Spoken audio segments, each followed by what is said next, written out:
midna yengdashu uba ngamakpa maduni visualization aise simple ni akhoni amna lution na khandraka shay akhona pami bu poche scenario mo ibe ai tawningi ba thabak oibe ai akhoda fangningi ba se masi wakhal se dagi hanan loina buk sadokpani adubo masi visualization sina kaida kanak toino kamaina kana doino kaidu bagi kanak toino masi question chini akhoi ngasi dt meditation club ngasai yukta hangakhiba question ma ai hozik ude blind ni uda targa kamaina sigi method se visualization chaina sizinaraga lay aduga uri kanduda aina sizinaramba thaina midyari kanda aina parkour tawringa matamda sizinaramba adugi experience aduda aina kamaina tawrami aduga shuloina neuroscience tigi oina kamaina masigi potina kanai madugi poto aina answer oina share tawbani yengmina si question nei targa su comment ibiramu adudi akhoi sumana meditation tawbasida sana khallo sumana lairo kholo laidana ko haidise asina akhoida kana handoise akhoi thijite horukta ngairi ko kaimta su khang bo poroi ba kitang kitang khaje khaje sigi tawrisina ne akhoi gi kari lak wahelakani haibidi akhoi sumana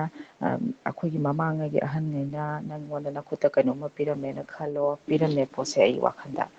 adagina upaloina hawroga mana kenbene lawtho haba lawthoe adagi ising turen gi ising manungda leiro na leire ko sumana aina leiraga ningi ba potsing se ai isana ujare ko adu sigi urisina aingonda hena ahenba kari kanarakani haibagi sum adudo khangba leide leire kanarakadaba pose khangingapa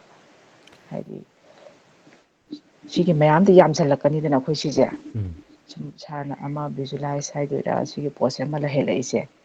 sina kanarakadoi akhoida adugi maramda khangba sigise aina thasabadadi mayamda sunum question che adi wakhal da khalamgani ne di thajai masi aduga yam fajabu su question ne every memna swaina hangise mathau tari ni first ani thokna lai aina seasonal pot amaga aduga scientifically oina yengak taraga shu sina kaido bai kana doino che memna su posipan jagiba panbi khiba visualization han lai se visualize sarokpasida mi se emotion based orak taragadi mana ukhiba sina katang science tagine laise ukhiba tawkhiba thabak ama se ningsing halakpa physically oina masada fauruk taragadi aina tawdoriba potche asengmada thoobagum oina brain da trick tawre haidi placebo effect haina sulai mina akhoi se vitamin gi guli pi taragasu akhoi kok chikpa fanaba guli ne hai taragadi isada fan boy that's placebo effect brain da trick tawr poina aduga mu visualization gi effect hingal di sina akhoi gi brain sida thoina tawna hadi brain da khaktang ni khakni ko tawrise asengba da thok ta taragasu brain da thohaliba pot kaise si tholakpa matamda brain da chemical chapmana na akhoi na asengba da tawbagumna chemical se thadore haksang da ida brain dagi release toroga haksang da loina bok fawle fawhalak panina asengba tawrukpa da akhoi na fawgadaba nungai gadaba chapmana na fawre sida akhoi na nungai taba khantaragadi nungai taba pot anum fawrani haibidi akhoi na nungai taba pot set oiba thawai nungai taba hanai past experience mid shell ningsing matamda hek thokpa yawidana sida chamana na adu matamda nungai khidabado chamana na tholise adu visualization gi pot lai ne brain da akhoi gi neurology da science da tawriyo potche isada chemically oina thadori se adu maslai aduna sina atei da kanar toise suppose mem sina thabak ama tawdore ayamana ai si public speaking gi da shu ayamana compulsory oina mi kaida speech ama pi jingai da natragana aina si session je lawdore natraga aikoina thabak ama tawdore interview ama pi dore whatever area ama hekta oire sida tawdori ba thabak se aigi confidence tagi horani confidence sida adongi charismatic oibagi hadi mina wa mohenba siguma se hengaran gi haitaragadi hujiki visualization ni pochina nungti ge khoi sumaina tawraga la abanina mikup tu da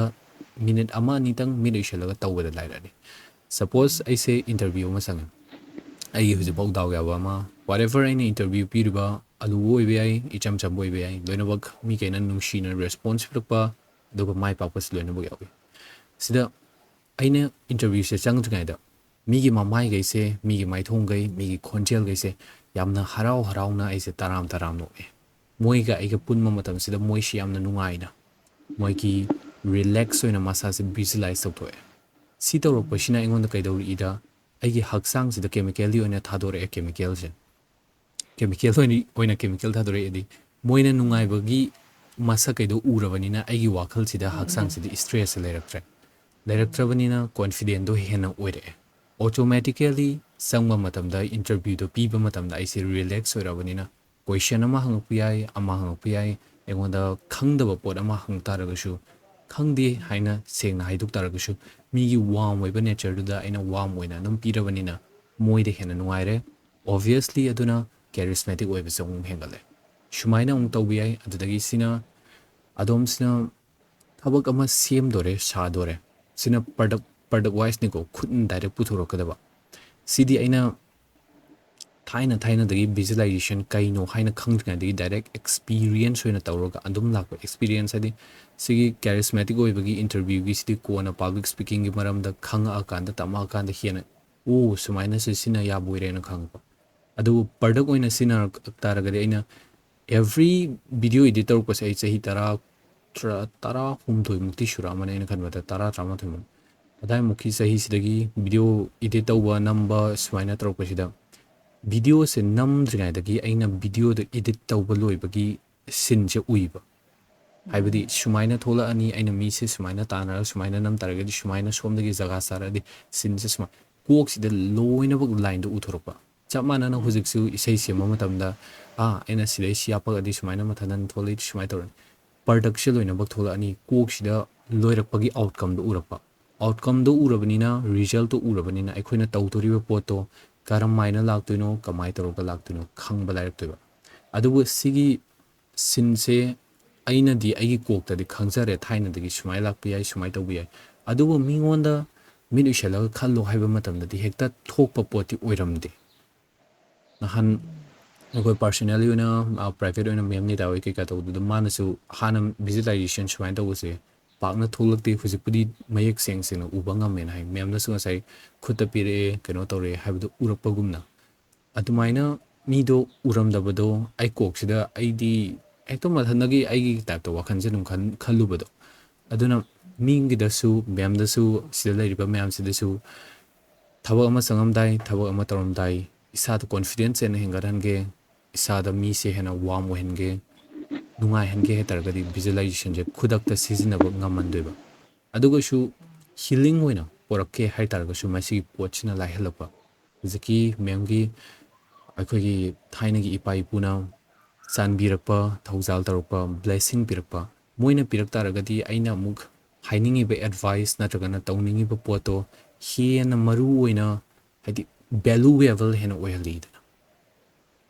ꯑꯗꯨꯃꯥꯏꯅꯅꯤꯗ ꯏꯁꯥꯗ experience ꯑꯣꯏꯅꯁꯨ ꯂꯥꯛꯍꯜꯂꯦ emotion ꯑꯣꯏꯅꯁꯨ ꯂꯥꯛꯍꯜꯂꯦ ꯑꯗꯨꯒ ꯏꯁꯥꯒꯤ ꯃꯅꯨꯡꯗꯒꯤ ꯀꯦꯃꯤꯀꯦꯜꯂꯤ ꯑꯣꯏꯅꯁꯨ ꯊꯥꯗꯣꯛꯍꯜꯂꯒ ꯍꯛꯆꯥꯡꯗ ꯕ꯭ꯔꯦꯟꯗꯁꯨ ꯁꯥꯟꯅꯍꯜꯂꯛꯄ thank you sir thank you thank you so much ꯍꯥꯏꯗꯤ ꯁꯤꯒꯤꯁꯦ ꯁꯤꯝꯄꯜꯂꯤ ꯑꯣꯏꯗꯤ ꯑꯣꯏ ꯑꯗꯨꯒ ꯂꯨꯞꯁꯟꯅ ꯆꯪꯁꯤꯜꯂꯛꯄ ꯃꯇꯝꯗ ꯑꯦꯚ꯭ꯔꯤ ꯄꯥꯔꯠꯇ ꯌꯨꯁ ꯇꯧꯕ ꯌꯥꯕ ꯑꯣꯏꯔꯝꯕ ꯁꯥꯔ ꯍꯥꯏꯕꯤꯔꯛꯑꯣꯅꯦ ꯁꯥꯔ ꯆꯨꯝꯃꯦ ꯑꯩ ꯁꯥꯔꯅ ꯀꯩꯅꯣ ꯇꯧꯕꯗꯣ ꯑꯩꯁꯦ ꯆꯨꯝꯕ꯭ꯔꯅ ꯈꯜꯂꯦꯗꯤ ꯁꯥꯔꯅ ꯁꯨꯝ ꯀꯩꯅꯣ ꯇꯧꯕꯗ ꯑꯩ ꯇꯣꯉꯥꯟꯅ ꯇꯨꯡꯗꯣ ꯂꯥꯛꯀꯗꯕꯗꯣ ꯑꯩꯅ ꯈꯜꯂꯀꯥꯟꯗ ꯋꯥꯈꯜꯁꯦ ꯁꯤꯒꯤ ꯀꯩꯅꯣ ꯇꯧꯔꯤꯉꯩꯁꯤꯗ ꯍꯥꯟꯅ ꯐꯣꯀꯁꯁꯦ ꯂꯩꯍꯜꯂꯦꯗꯅ ꯎꯝ ꯑꯩꯒꯤ ꯇꯨꯡ ꯍꯌꯦꯡ ꯍꯪꯆꯤꯠ ꯑꯣꯏꯔꯁꯨ ꯍꯞꯇꯥ ꯑꯃꯒꯤ ꯃꯅꯨꯡꯁꯤꯗ ꯑꯩꯅ ꯇꯧꯒꯗꯕ ꯊꯕꯛ ꯑꯣꯏꯔꯣ ꯑꯃ ꯑꯣꯏꯔꯣ ꯑꯩꯁꯦ ꯁꯥꯔꯅ ꯚꯤꯖꯨꯋꯦꯂꯥꯏꯖꯦꯁꯟ ꯇꯧꯔꯤꯉꯩꯁꯤꯗ ꯑꯩꯁꯦ ꯈꯜꯂꯦꯕ ꯈꯜꯂꯤꯗꯣ ꯑꯗꯨꯃꯛ ꯑꯗꯨꯝ ꯂꯥꯛꯑꯦ ꯁꯥꯔ ꯑꯩꯅ ꯋꯥꯈꯜꯁꯦ ꯈꯜꯂꯤꯁꯦ ꯁꯤꯗꯩꯁꯤ ꯇꯨꯡꯁꯤꯗ ꯁꯤ ꯇꯧꯔꯛꯀꯅꯤ ꯁꯤ ꯇꯧꯔꯛꯀꯅꯤꯁꯦ ꯈꯟꯕ ꯁꯨꯝ ꯍꯧꯔꯛꯑꯦꯕ ꯑꯩꯁꯦ ꯎꯝ ꯑꯗꯣ ꯑꯗꯨꯃꯛ ꯍꯥꯟꯅ ꯈꯟꯈꯤꯕꯁꯤꯡꯗꯣ ꯍꯧꯖꯤꯛꯐꯥꯎ ꯃꯊꯪ ꯃꯊꯪ ꯑꯗꯨꯝ ꯃꯊꯟꯇ ꯀꯥꯏꯗꯅ ꯃꯤ ꯑꯣꯏꯔꯁꯨ ꯑꯩꯅ ꯈꯜꯂꯝꯕ ꯑꯩꯅ ꯁꯤ ꯇꯧꯒꯦ ꯈꯜꯂꯝꯕꯗꯣ ꯍꯧꯖꯤꯛ ꯃꯊꯟꯗ ꯑꯗꯨꯝ ꯂꯥꯛꯑꯦ ꯑꯗꯨꯝ ꯇꯣꯉꯥꯟꯅ ꯑꯗꯨꯝ ꯑꯩꯉꯣꯟꯗ ꯑꯗꯨꯝ ꯂꯥꯛꯄ ꯈꯣꯠꯄ ꯑꯗꯨꯝ ꯇꯧꯔꯦ ꯑꯩꯅ ꯈꯜꯂꯝꯕ ꯁꯨꯃꯥꯏꯅ ꯚꯤꯖꯨꯋꯦꯂꯥꯏꯖꯦꯁꯟ ꯇꯧꯔꯛꯄꯗ ꯑꯩꯅ ꯁꯨꯝ ꯃꯤꯠꯁꯤꯗ ꯁꯨꯝ ꯎꯔꯛꯄꯁꯤꯡꯁꯦ ꯑꯗꯨ ꯇꯨꯡꯗ ꯂꯥꯛꯀꯗꯕꯁꯦ ꯑꯗꯨꯝ ꯑꯣꯏꯔꯛꯄ ꯍꯥꯏꯇꯥꯔꯦ ꯁꯥꯔ ꯁꯤ ꯇꯧꯔꯛꯄꯁꯦ Congratulations ma'am. Aduga simple oina akhana exercise oina puthara ase yeng ase haitaragadi aina hojik haribagaido adomna ahangba paper ama pairani chi ama pairaga pencil oiro column oiro whatever ekhoida brush oiro ama ekta leibado pairaga lai se yek thungai matamda yek toriba poto aikhoigi mind ki uidana kaidogdoino kamaini yek si apple bu hairo cham chamba simple hongdong ama yeke natragana apple ama yeke u ama yeke ngasi u da satkibenina u ama yeke na hare u si yek thungai da aikhoigi mid ushan biraga se da khutchi bok ta thungai da mid ushalaga u se kamai tawbo u no adu hana yengthopiro mid sida hana aduga minute among tang tawrokpada hobjik yarakani na di thaji haksangai wakhal ge se train tawrokani aduga mid pangthorokpa matamda u do mathandana nung khut na satkini u gi line u gi outline masa kamaina pali kamain tawi mathandana lakani aduna visualization power si aina experience ta daw ya bai ga trana tragana curiosity khangning baduna tawning baduna yen gi bishur bayai artist ki line da art ki line da simsang pada da thengar padin la yek tringa matamda yek toriba lai do khange video edit taw tringa da larapai poto ure aduda si urapasida su ekhoina asai hujikiduna practically oina adomna pangthore si duda o sumaina visualization taw yaina khange haksang da nungai hange he taragadi yamna nungai roidoba potu oi taragasu aduga ekhoida luba firep to oira decision ama laudore wakhal sida sadokpa yare decision che lawu matamda aina sumaina tarokpa yai mi sina sumaina helpa yai hairak taragadi aina kedokpa yai kamai tokpa yai ekhoina plan out tawbado la help visualize tawrikai make sing wakhal do make singaga ekhoina sat tawriba lambido line urani urapasida muk sat pasida confident aina salange aina sunga sai haibado mi ki saktam do kamai tawi nungai na khode approach tawpra nungai tana tawpra fahange hai taragadi aikhoina mingon da value piba matamda suppose aina hujik session chelawni session chelawbisida wahi ama haiba yai khonjel se seasonar pa matamda mayamna nungai na harauna smaina tawre isa sidagi hana sagalani visualize tawthoni tawbo hek larapaga migi mamai migi khonjel migi masagi movement kamai tawi kamai na tawde loina bu uthopiba sina positive thinking tawna mindset ki kaya tapu kaya amane de haramgani adu positive thinking se kamai na taroktoino haksang da kamai na puroktoino hai taragadi mashi gi pot se de laktoino aduna adonge life te su visualization gi skill ase hapsalaga kamai na confidence engathan gi charismatic hena oihange aduga aina tawdoriba potche hana dagi hena seng na uthoke masi just ai khakiwa nate Nikola Tesla lady Albert Einstein lady makal inventor kaya ama high performance athlete kaya ama high performance kimi kaya ama use tawga leibe podamani masi potche adonge life ta hapsala kaya targadi akoina thawoina intentionally meditation doroga meditation desu visualization kamaina doroktuino nuti practice to daily oina lahalaga discipline oina lahalaga tawgedi DT meditation club aikogi sida join tawbisida adomna kanak toise huzki mamangda mi gai haigiba mangonda su kanai masada su sumaina fangi madusu adugusu adomna mikup amada use taw hairaknaba madugi step by step to aikoina nungti tawraga wakal singdare stress andre mayek senge anxiety lerektre confident nere masi mayam se outcome oina laktuni aduna DM to biro adongi pass phangna bagi damakta aduga wakal fagadan minase